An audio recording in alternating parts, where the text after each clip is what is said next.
What's up, everybody? We're back with 619, and let me tell you that we started from the bottom, and now we're here. So let me give you a little bit of a heads up on where we're at right now. So we're in the MLB Central place. Where are we? MLB.com. The MLB.com place. There we go. I got a thumbs up through the glass window, and we're in a recording booth. And we got laptops-looking things here. We got TV monitors. We got on the huge floor, microphones wires. in front of us. I feel like Mike and Mike in the morning, man.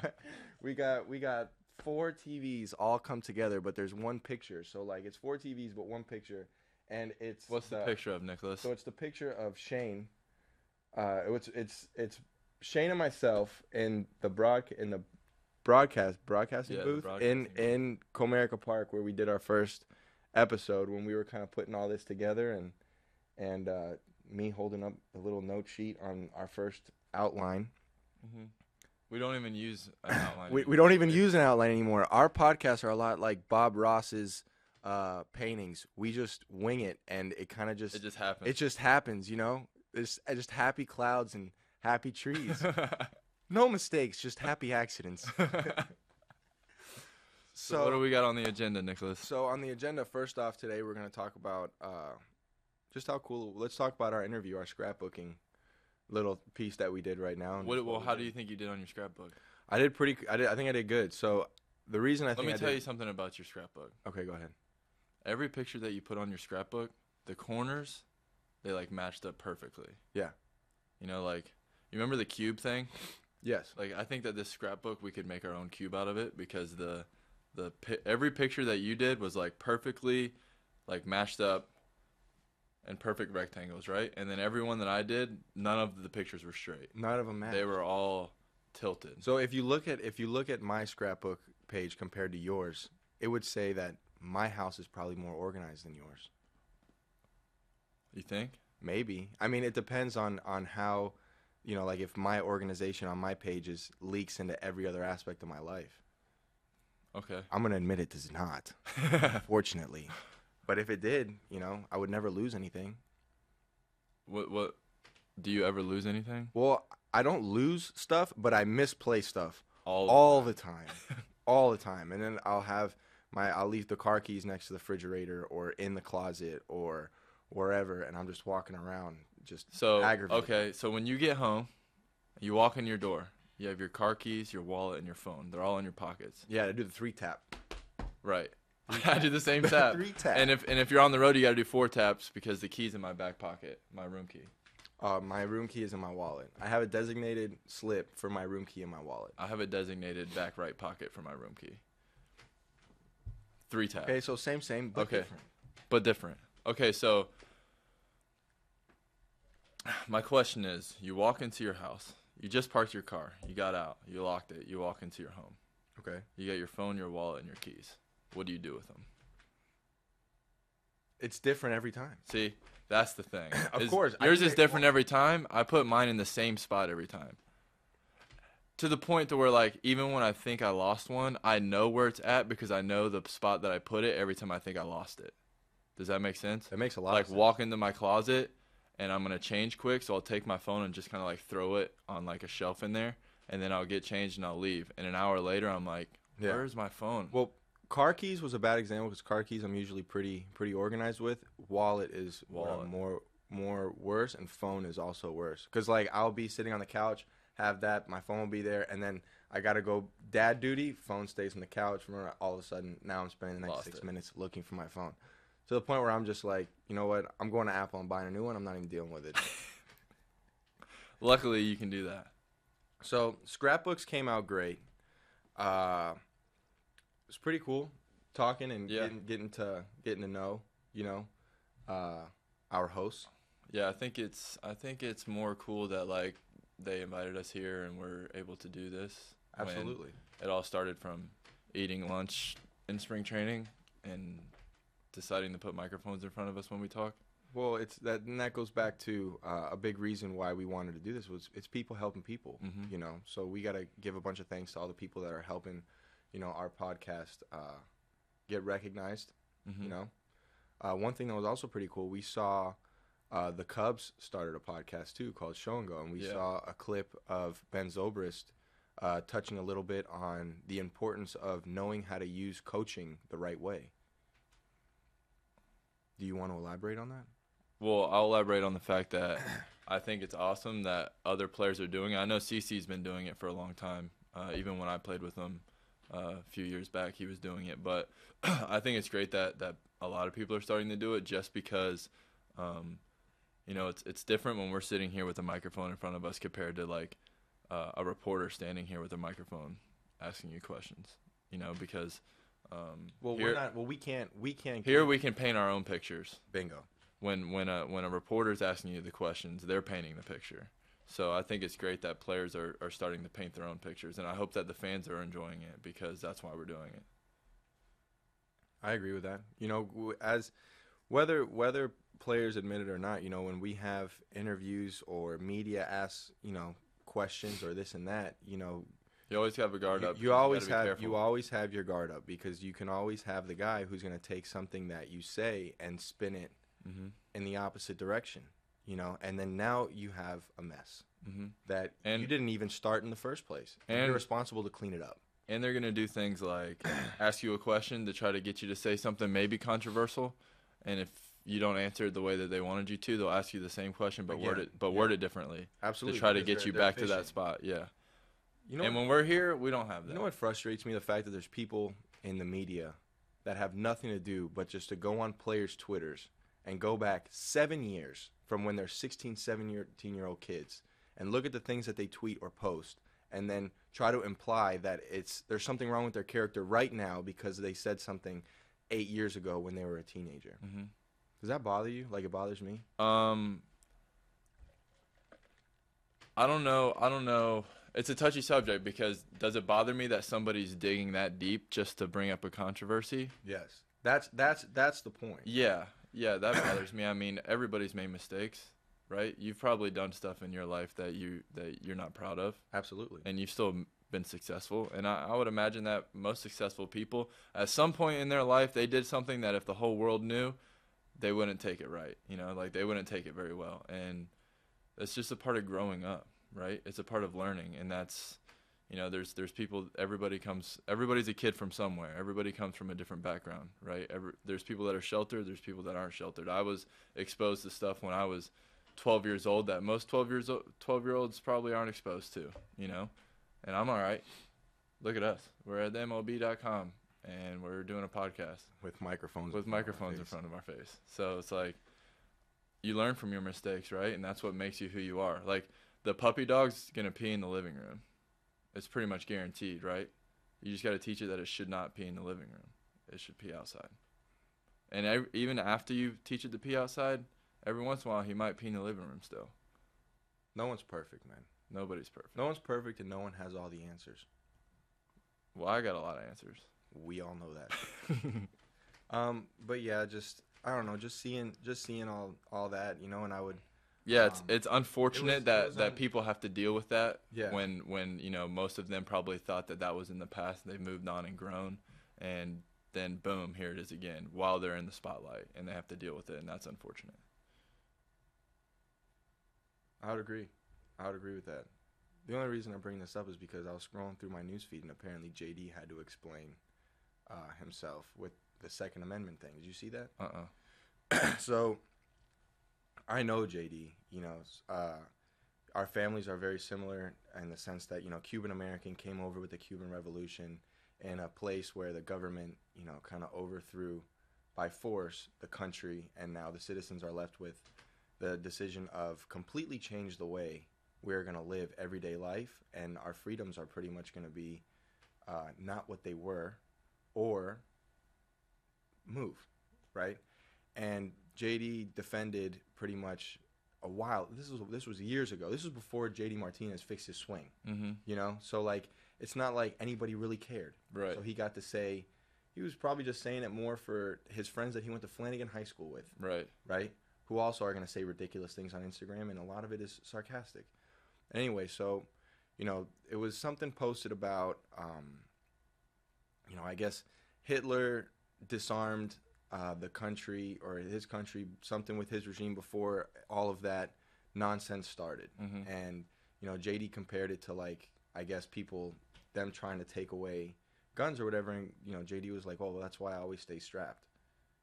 Obviously, knowing JD the way I know JD, he's joking when he says that. Right? 100%. And then it just gets bringed up, and people are like, oh, JD is toting guns around. Is toting guns around, supporting Hitler or whatever it is like that. And I can't stand when something's taken and just spun around to like cause a problem and cause an issue with, basically start pointing fingers and saying there's something wrong with this person's character. Well, this is what I think happens. Okay, so I think that if I'm a reporter or a media member, right, and I see that, my job is to write something that people want to read, right? Right. If JD had 2 homers this year, they wouldn't want to read it near as much. Not at all. But he's got 100 homers. Right. Just like the guy from the Brewers, when no one cared until he was an all-star. Right. So if I'm writing the story and I see that, I'm all over that, because whether it's good, bad, or indifferent, people are going to want to read that because it's JD. If it was some AA player that has 3 homers and is hitting 230, nobody's going to really care about it. Nobody cares about reading it. So I understand that the media members have a job to do, right? That's their job. That's how they put food on their table. So being in the spotlight, this is what comes with the territory. Do I agree with it? No, right? But they have a job to do, and that's how they choose to do their job. No different than we've been losing a lot of games, and our media members want to talk about how we're losing games and not how we're fighting every game and how we're losing games by 1 or 2 runs and we're in ball games. And it's a disaster. You know what I mean? Yeah. Absolutely. So it's no different. Their job is to write what they think people will be interested in reading, and that's part of it, right? I would agree. I mean, obviously, I just think all of media and stuff can sometimes get skewed because a lot of the things that grab attention is controversy, and it comes at other people's expense. Mm-hmm. So instead of I don't know, I think a lot of the issues that we have, especially like in this country, is based because, okay, that person's right and this person is wrong, so crush them because they're wrong instead of understand why they think that way and love them anyway. Correct. Right? But that's why we started this. That's a big reason why we started that. Bridging the gap, homie. Bridging the gap. So let's go Players Weekend. Players Weekend. Okay. Let's talk about your nickname, Nicholas. Okay, let's talk about it. The nickname on the back of your jersey was? Nick. It was Nick. Nick is my nickname. Well, Nick is your nickname. My nickname. Nickname is Nick. My nickname is Nick. So all right, quick. Let's talk about it. So it's the beginning of like last year, right? I want to say maybe May, a couple months before Players Weekend, and it was a day game. And I remember I show up and I'm in my locker and I have somebody that I've never met before standing behind me with a clipboard as I'm attempting to get undressed and put on my workout outfit for the day to start. Well, you're putting on your work clothes. I'm putting on my work clothes, right? So I'm getting undressed and I have a guy who's standing here with a clipboard and he says, "Oh, hey Nick, I'm so and so. I need your nickname for Players Weekend," or he calls me Nicholas, because I changed it for the scoreboard purpose. Bing, that's it. But apparently, media needs a story. Yes. Right. So they're going to come up with a huge. They have to write something they want people to read. They're going to come up with a huge reason, with some in-depth theory on why I changed my name to Nick from Nicholas on the scoreboard. And really, I just wanted to match my driver's license. So, anyway, so I'm somewhat like, okay, what is this? I don't know who this is, whatever. And then he's like, well, I need your nickname for Players Weekend. Do you have a nickname? And I'm like, well, my name's Nicholas and people call me Nick. So technically my nickname is Nick. So he's like, so Nick is your nickname? And I said, yeah, Nick is my nickname. So he said, okay. And then I didn't see that guy again. And here we are. And then now, when that player's jersey is hanging up in the back of my locker, it says Nick. It says Nick. Let's talk about. Let's talk about your name. Well, my nickname. Here's the thing about my nickname is it's only my nickname like with my family. Shaner. Yeah, like my parents, they called me Shaner growing up as a kid all the time. They still do it, and then like their friends, like the friends my parents have had for 40 years or whatever.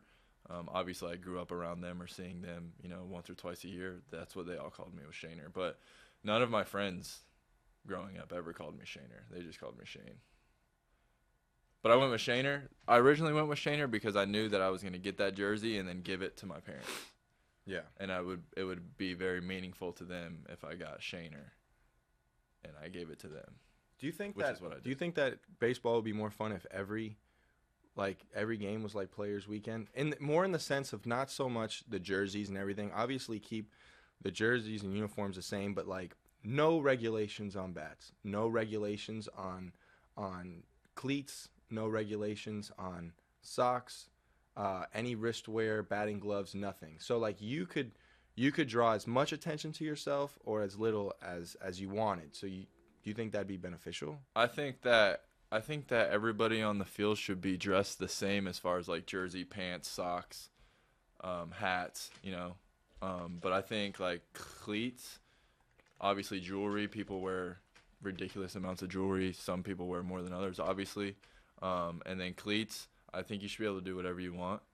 And then bats or batting gloves or gloves. I mean, here's the thing is we started doing this because we wanted people to understand us, right? And understand whoever we have sitting next to us more than what the media is painting that picture of, right? Yes. Well, these players, they only get one weekend to paint their own picture because they don't have one of these in front of them. They don't have a microphone in front of them. So the Players Weekend is when players get to paint their own picture. I think it would be fun if the whole season players could paint their own picture. I would agree with that. I mean, football players, I've never played in the NFL, right? But I watch a lot of football, and these guys, they paint their own picture with their cleats. And I actually think that a lot of them have to pay fines when they do it. I don't know that for sure, but I know that there's a website that like tells you about all the fines. Well, look at Odell. Odell's probably the most, unique, I guess, most out there with the hair and the emotions and the dancing and the this and the that, and he gets, a lot of people have opinions either way. Well, guess what? Everybody knows who Odell is, and he built his own brand, and he just broke the bank. Mm-hmm. He built his own so brand. There's something about painting your own picture. Absolutely, couldn't agree more. Yeah. So also with Players Weekend, we also wanted to say that hey, it's pretty cool that Major League Baseball is doing things like sending teams out to Williamsport for the Little League World Series. Yeah, like the game in Puerto Rico they did. The game in Puerto Rico. So Francisco Lindor, he's a good buddy of mine, told me that game in Puerto Rico was the funnest baseball game that he's played. And I said, even more than the World Series? And he's like, yeah. Really? Yeah, he loved that game. So much so that what Francisco's trying to do right now is take the announcer that announced Francisco, like, Número 12, shortstop de Puerto Rico, Francisco, like the whole deal. Yeah. Get the voice bite of that and have that plugged in and announced whenever he's hitting at home in Cleveland. Similar to what Jeter did. I was just about to say that's what. Similar to what Jeter did, and he's running through that now. What I think Major League Baseball should let him do that, because now that's a bigger picture. That's more of it connects him more to Puerto Rico. Well, more than that, it paints his own picture. Yeah. Right. He's very passionate, obviously, about where he's from and where he came from. Right. You obviously know him more than I do, but let me tell you this: he's one of my favorite players to watch play the game. Not only is he an unbelievable baseball player, but the guy's always smiling.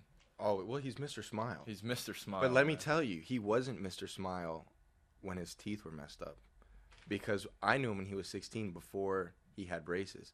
He didn't have money to pay for braces, because he didn't come from a lot of cash. So, he had a jacked up smile there for a minute. And then the first thing that he bought when he got drafted, which is the next month or whatever, was braces. So he went through the minor leagues with taking grounders with braces. Wow. And let me tell you, paid off.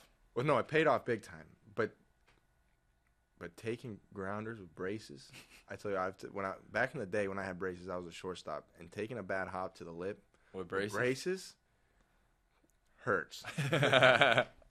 So doing that in the minor leagues, is impressive. But now he's Mr. Smile. It's Mr. Smile. Yeah. So, what is another thing that we wanted to cover here? So with Players Weekend, we touched on Players Weekend, touched on our scrapbook, touched a little bit on the Cubs starting a podcast. Mm-hmm. How much did we get into the topic of Zobrist and talking about coaching and how to use it the right way? Well, I didn't talk about that. I just touched on the fact that I really think that it's a good idea that players are starting to do this. Touch on the topic of Zobrist and talking about how players need to understand how to use coaching the right way. Yeah, well, here's the thing about here's my opinion, okay? My opinion is everybody that is coaching is trying to help, right? That's their job. That's why they chose that job, because they're trying to help. They want to help you get where you want to go, right? Mm-hmm. But at the end of the day, they weren't with you when you were 8. They haven't watched you hit as much as your dad has watched you hit, or you have seen yourself hit, right? They haven't been with you through the whole thing. So they're all suggestions. I think that one of the worst things that you can do as a Major League Baseball player is to be too coachable. Yeah. As a Major League Baseball player. Now, as a high schooler and a college player, you need to be coachable because you're still learning, right? But by the time you get to the big leagues, you've been through enough to where you should know yourself pretty well, and you should be your own best coach. That doesn't mean that these coaches don't have something that can help you, right? So you need to take every single thing that they say and try it. That doesn't mean you have to do it, but try it. Because here's the thing, is if you're doing what he's telling you to do and it's not working out for you, they'll find someone else that it is working out for. Right? So if you're not succeeding, be able to sleep at night because you did it your way. Yeah. Having said that, listen to your coach if you're in high school, because chances are he knows more than you. Would you agree? I would agree. I mean, I also gotta. Well, it's a touchy thing though, because there's a lot of really good coaches out there. Mm-hmm. There's a lot of not very good coaches out there. Mm-hmm. So it's one of those things, and I think what Zobrist was trying to say is, don't be afraid to trust yourself in the heat of the competition. Mm-hmm. So, and he talked about, like, if a coach is telling you one way, but in your heart you feel this way, you have to listen to yourself, because when you're playing, it's you. You're competing. It's like the boxer. He's in the ring. He's boxing. He only hears what his boxing coach is telling him in between the rounds, right? Right. He's the only one out there getting punched in the face. So he's got to do what he's got to do when he's out there. That's a good point. So, okay, the last thing, we got 5 minutes left, and the last thing that we wanted to touch on was, while I was at home and I was scrolling through my news feed, there was a pretty interesting article, and it was titled, "Baseball's Attendance Woes Have MLB and Owners Rightfully Spooked." Apparently, this is the first year since 2003 that Major League Baseball is on track to miss 70 million in attendance, and we're pretty much going to miss that by a large margin. Why do you think that is? We got 5 minutes. Why do I think that is? I think that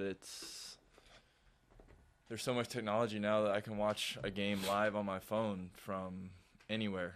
You can watch a game from anywhere at this point. So you don't have to go to the stadium. And you can get a condensed version of it in 2 minutes. Yeah, and on top of that, fantasy sports, right, are taking over. So these people are probably wanting to watch specific players, not specific teams. Kind of like almost in the NFL a little bit. Right. I mean, people are more worried about their fantasy league and that rather than their actual team nowadays. 100%. That's me. I can't just watch one football game at a time. That's a big reason why I don't really get into fantasy so much, because I kind of enjoy struggling, wanting the Dolphins to win every weekend. Me and you both, brother.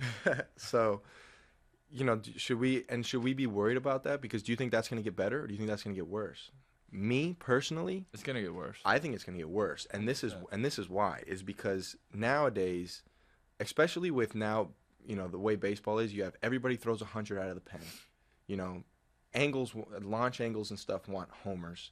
So with home run swings, you're going to have more strikeouts. With people that throw gas, you're going to have more walks. You're going to have more shifts, longer innings, more pitching changes. And you're having longer baseball games with a society that wants instant satisfaction with everything. You know, everything that you want is on your phone. Oh, am I gonna go and watch this 3-hour baseball game, or am I just gonna play my DraftKings and then after I'm gonna have my MLB at Bat app and watch the 2-minute condensed version? Yeah. How do you think we combat that? What's the solution there? Is there a solution, or is this the road we're on? I don't know if there's a solution. I think that. I think that the game is changing so much and the world is changing so much that we don't know where it's going, right? We can only ride the wave and see what happens. That's my personal take on it. Man, it's talking about how like just different I'm looking at the article right now. It's talking about the different organizations that have seen the dramatic drop in attendance. And it's pretty much every team. I mean, other than the few contenders that we have. But in baseball right now, it's almost like in basketball where in the beginning of the season we kind of knew what teams were going to be there. You know, you knew the Yankees were going to be there. You knew Boston was going to be in the mix. You know, you knew the Dodgers. Obviously, we have some teams that surprised, like the Oakland A's. You know, what was another team that kind of took everybody's pride? The Pittsburgh Pirates are playing a lot better than everybody kind of thought they were. But yeah, I think that's kind of scary since 2003. You know, so hopefully this is something that can get fixed because we like playing in front of people. Love playing in front of people. You know, good, bad, whether they're cheering for you or against you. You know, kind of when the fans can take the energy of their own and you know, you kind of have that atmosphere that brings the best out of us as competitors. Absolutely. So the atmosphere is everything. I agree with that. The atmosphere. So if you have a choice between watching a condensed version on your phone or going to a baseball game, go to the baseball game.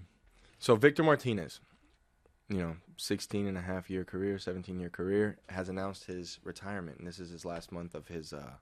Did he officially announce it? Yeah, I mean, he unofficially announced it the entire season. I knew. Yeah, I mean, I knew. Our clubhouse knew that this was going to be Victor's last year. Our training staff definitely knew because they know how much stress his body's under with his knee surgeries and, you know, him playing through a little bit of a hernia, you know, in the years past. And, you know, nonetheless, he's ready to retire. He's looking forward to the ranch. He's looking forward to the ranch. So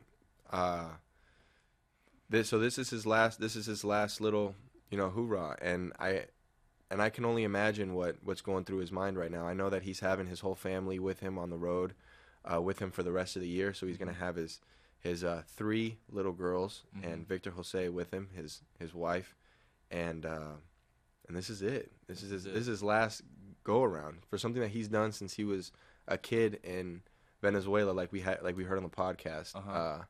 Playing baseball with no shoes on behind his mom's house. Sneaking out the window. Sneaking out the window to go play some baseball. And now this is it. Now he's got 16 years in the show.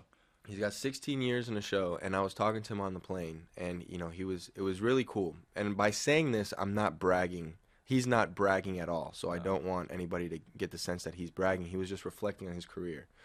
Talking about, you know, we're on the plane and we're playing, you know, he's playing some poker and this and that. And, you know, just he's kind of reflecting it all, giving me some, you know, just advice and just some stuff. And he's like, man, you know, I never thought that I would be here, that this would happen, you know, and I was never that good of a catcher. I had to work, but the one thing that I always just wanted to be the best at was just competing in the box, you know, and he looks at me and he goes, and you know what, Nick, like coming from nothing in Venezuela, like my bat made me $141 million. He says, like, go get it. Go get it.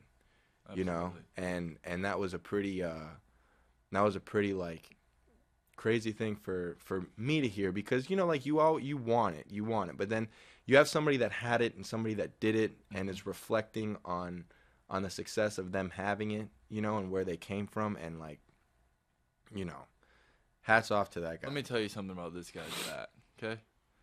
He's played for 16 years, and it was either last season or the season prior, so his 14th or 15th season in the major leagues, where it's the best baseball players in the world, which means the best pitchers in the world, right?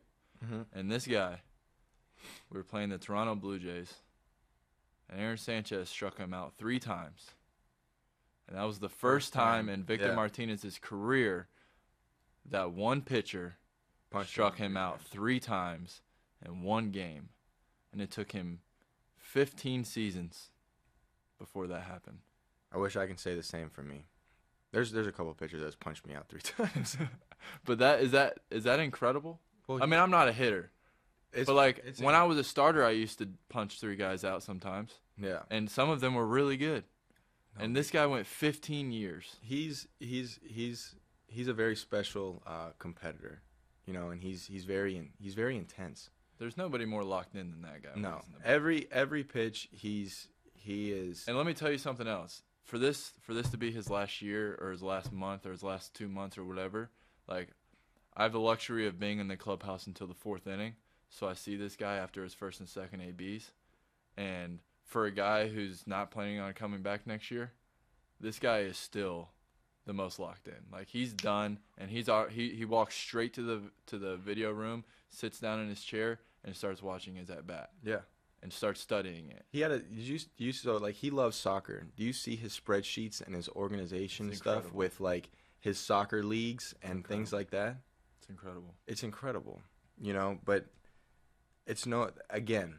You know, like you see that, and like me seeing that, it's no reason. I mean, it's no mistake or no mystery why he is the way why he is the way he is. Absolutely. You know, people like that are gonna find a way to be successful, and I'm sure that now the way he goes about learning how to be a rancher, you know, he's gonna have a very successful ranch. Absolutely, because he's got a lot of pride, and that's what I take from what I've seen him do this season, as far as like staying focused and staying locked in and being on a young team that's rebuilding. And we've gone through some skids where like we just aren't winning baseball games, you know, and then we'll run into like 5 or 6, and then we'll lose 8 out of the next 10. And this guy, he's the same guy every AB after every AB.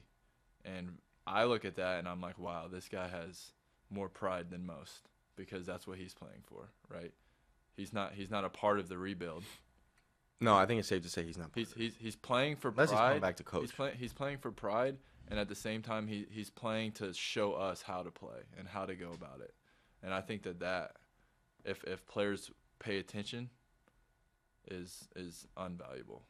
Unvaluable, is that a word? Invaluable is very valuable. Very valuable. It's valuable. You can't put a price on it. You know, like the MasterCard or whatever it is commercials, like. The bus trip was $10. It's priceless. Priceless. There we go. I like invaluable better. I don't even think that's a word. You're welcome. But it's priceless. It's priceless. It's priceless. But here's the problem with people is people are not very good listeners. And you don't need your ears to listen. You can listen with your eyes. Mm-hmm. You know? Everybody can hear. Most people can hear. Well, not everybody can listen. Most people can hear. Not everybody can listen. You know, and I think the older you get without learning how to listen, the less chance you have of acquiring that skill. So, I mean, that's pretty much what I got to say on V-Mart. You know, V-Mart, love you, brother. Wish you the best. Shout out to Victor's Ranch, Victoria's Ranch. Victoria's Ranch. Hey, you know what? Let me say this. I don't care. Victor might get mad at me, but at this point I don't really care. But Victor I was in the lunchroom having breakfast, or I get to breakfast room having breakfast, and Victor comes over and he shows me his phone, and there's a drone.